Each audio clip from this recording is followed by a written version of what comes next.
Alright. Anyway, so I had a chance to see Get Out sometime earlier this morning, and I'm glad that I did because this film was entertaining as hell. I really loved the opening one take sequence at the start of this film. I think it was all done in one take at the start of this film, utilizing this character. Who shout out to this actor because he was in Atlanta from Donald Glover, which I just loved. But I thought that opening sequence, it was very reminiscent of the horror film It Follows, and it was a great creepy introduction into this film. Him walking alone at night, and then that car's following him, and then he just gets abducted. I thought that was a really strong opening from Jordan Peele, which I believe this is his Jordan Peele's directorial debut, which is fucking immensely impressive. And we follow these two little lovebirds as they go to her parents' house for him to be introduced to the family for the first time. First off, this actor was fantastic in the role. I was completely and utterly convinced of his performance the whole time, and he really did a great job of carrying this film on his shoulders. This actor, who I've never seen him before previously, but he did a fantastic job. And with that said, I thought that all of the acting across the board was sufficient. I think his performance sticks out the most, but everyone did a really good job in this film, I have to say. And I know it's a bit early on in the video, but to be honest with you, I only had one major flaw with this film, which was the pacing. Personally, I like slow burning content, like Seven Samurai from 1954. That's like one of my favorite films of all time, and that, I swear to God, that movie's like fucking close to 200 minutes or some shit. It's long as shit, but it's one of my favorite films, can't get enough of it. So I don't mind a film that's long and slow burning, but this film just felt kind of unnecessarily long and slow at times. Particularly, like, okay, so which sequence? This woman here, Catherine something Keener. I can't remember her last name, but this actress, when she, for the first time, puts the main character under hypnosis, while he's sitting in that chair. During this sequence right here,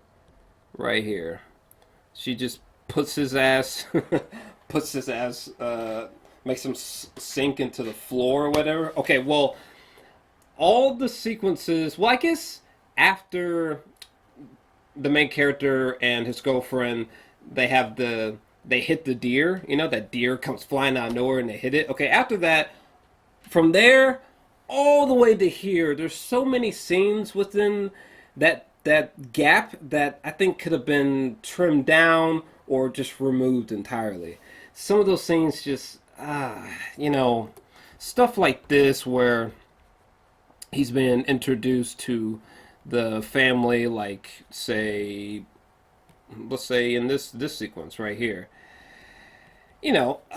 Scenes like this, it could have just been, not this in particular, but just some of those scenes in that gap could have been trimmed down some, because it just made the film kind of drag along. So that was my only major gripe, was that I just thought the pacing was a bit off. The movie was unnecessarily slow. But outside of that, that's really my only real complaint about this film.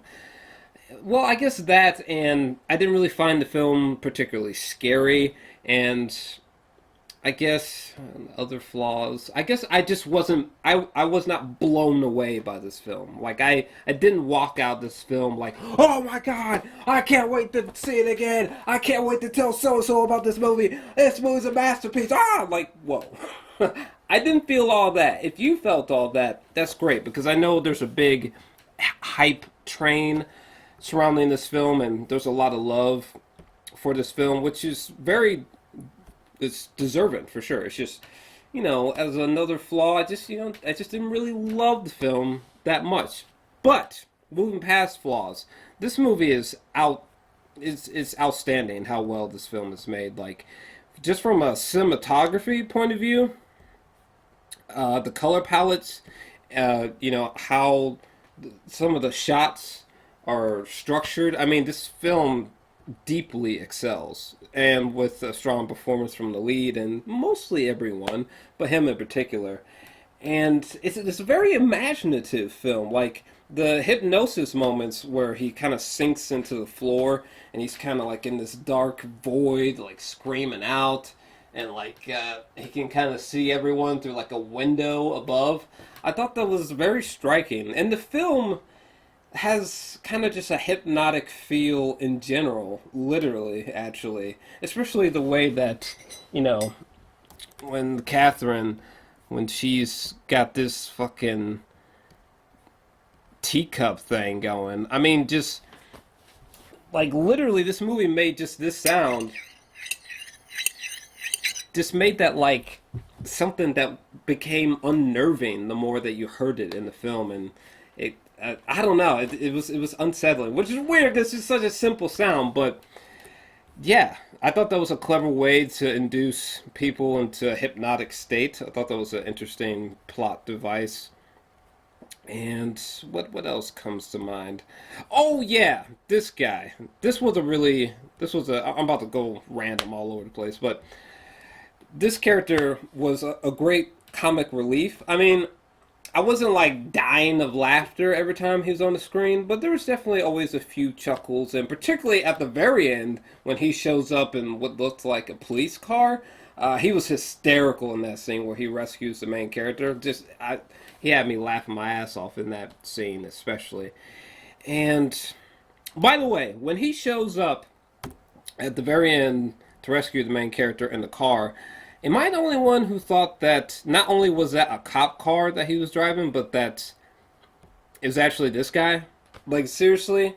I thought it was this guy, because the main character right here, after what'd he do? He just got in a car accident with that one crazy fucking, the maid, and they hit the tree, and, but anyways, I just thought that was him.